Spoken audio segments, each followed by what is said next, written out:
Welcome to our channel. Today we how to activate eToro wallet, complete guide step by step clearly. To activate your eToro wallet, begin by downloading the app from the App Store or Google Play. Once the app is installed, open it and sign in using your existing eToro account credentials. If you do not have an eToro account, you will need to create one before proceeding.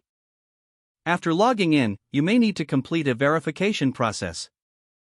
Follow the on-screen prompts to upload any required identification.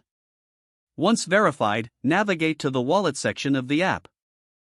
Here, you will find the option to activate your eToro wallet.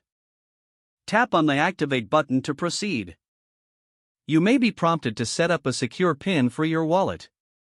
Choose a PIN that you can remember but is also secure. Confirm your PIN by entering it again as prompted. After setting your PIN, you will be directed to the main wallet interface. Take a moment to explore the features available within the wallet. You can view your balances, send, and receive cryptocurrencies here. To add funds to your wallet, locate the deposit option.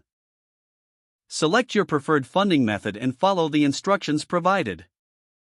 Once your funds are added, your wallet is fully activated and ready for use. You are now set to manage your cryptocurrency transactions seamlessly.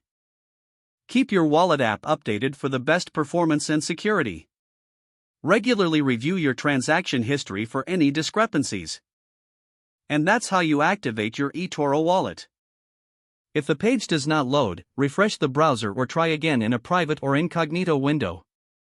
Make sure you are using the correct email address, then retype it carefully to avoid small typos.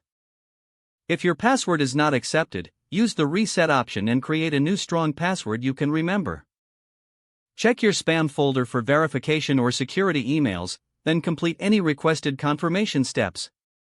Enable two-factor authentication if available to improve account security and reduce unauthorized access risk. After signing in, review your profile details so your contact information and settings are accurate and current.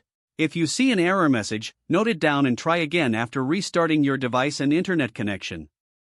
Don't forget to like this video and subscribe to our channel for more step-by-step tech guides.